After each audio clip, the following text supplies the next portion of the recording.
Have you ever heard of a mountain so sacred, so mysterious that no one dares to climb it? Mount Kailash, the center of the world, the home of gods where time itself bends. This isn't just a place on Earth. It's a doorway between the known and the unknown.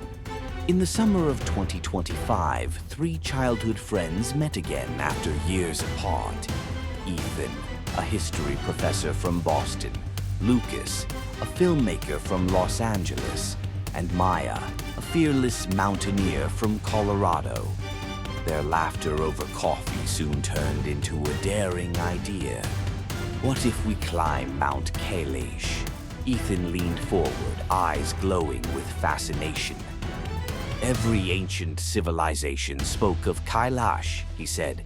Hindus, Buddhists, Jains, and even Bon shamans. They all called it the cosmic axis, the pillar holding up heaven and earth. The cafe went silent as if even the air listened.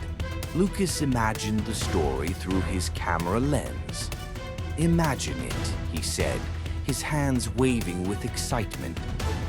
Forbidden mountain, legends older than history, and us, the first to reveal its truth. His dream wasn't fame, it was discovery. Maya had already conquered K2 and Everest, but when she saw the picture of Kailash, her heart raced. "Every mountain has a soul," she whispered, "and this one calls to me." Ethan revealed a chilling truth. "No one has ever climbed Mount Kailash," he said softly. "Not because they couldn't, but because something stops them. People fall sick, lose track of time, even vanish. Some say those who try age a lifetime overnight." The three friends looked at each other, a spark of madness in their eyes. They knew the risks, but curiosity was stronger than fear. That night, under New York's city lights, the impossible dream began. They flew across continents to Lhasa, Tibet, the gateway to the gods. The thin air carried whispers of prayers, incense smoke, and ancient chants.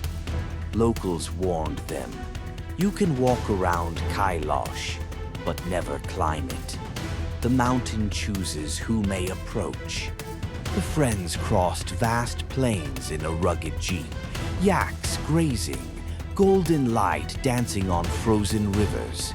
Lucas filmed every frame, Maya checked maps, and Ethan studied ancient manuscripts. Every mile took them closer to mystery and farther from the world they knew. In a remote monastery, a monk stopped them. He said softly, "You cannot take cameras where spirits dwell. When man defies the mountain, he defies time itself."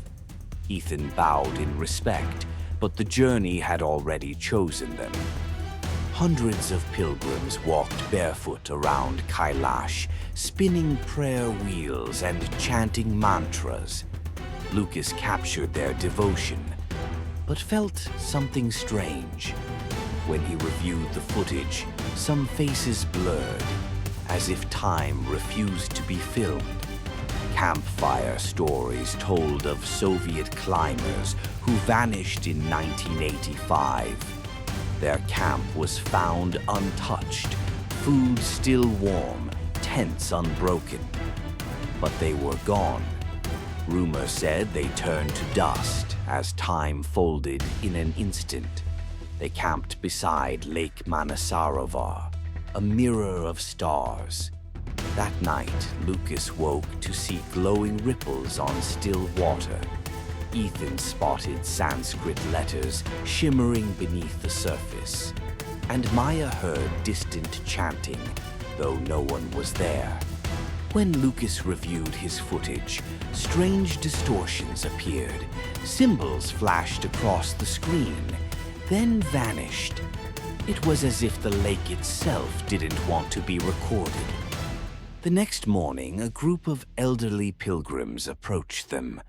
One woman said, "The mountain has seen your hearts. It will test you, not your strength, but your soul." As the first sunlight touched the peak, the mountain glowed like molten gold. It didn't just stand, it radiated presence. Even Maya, brave as ever, felt her knees weaken. "It's alive," she whispered. Ethan's compass spun wildly. Their GPS failed. It was as if an unseen force erased directions. "This isn't science," Lucas muttered. "This is something else." They found torn flags and old supplies buried in the snow. Relics of past expeditions.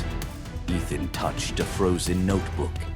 Inside, the last words read, "Time is not what it seems here." A sudden roar. The mountain shook. An avalanche thundered down from nowhere. The friends scrambled into a cave, their hearts racing. "It's like it's warning us," Maya said, gasping. Inside, the walls glowed with ancient drawings, circles, stars, and a pillar connecting heaven to earth. Ethan traced the symbols with trembling fingers.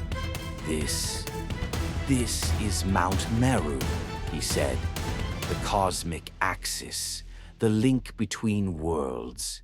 As she gazed at the glowing wall, Maya saw a figure appear, a man in meditation, surrounded by light.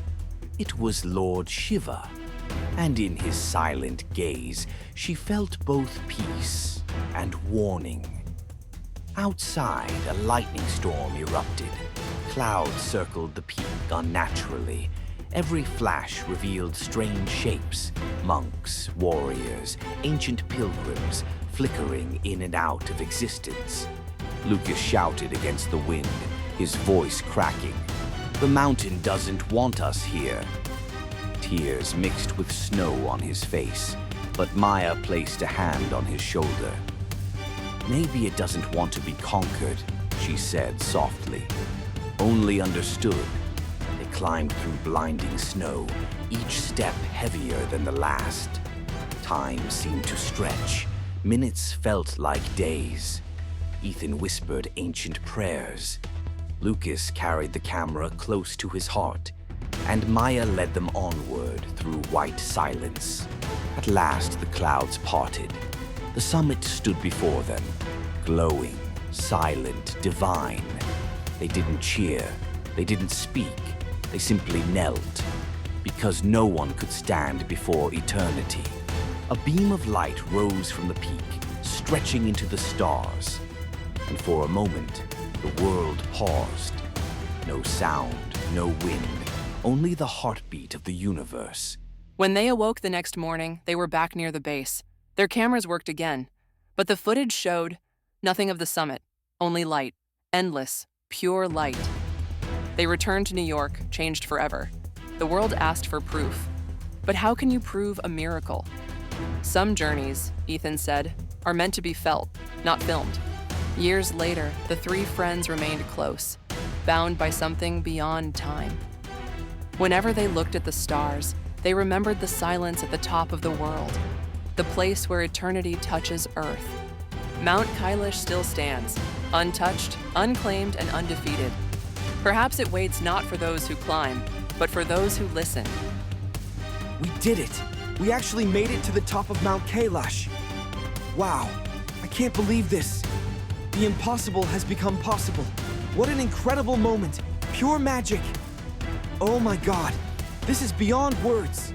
If you enjoyed this incredible journey to the legendary Mount Kailash, don't forget to hit that like button, share the adventure with your friends, and subscribe to our channel for more epic stories and magical explorations. Your support helps us bring more adventures to life. So stay curious, stay brave, and see you in the next quest.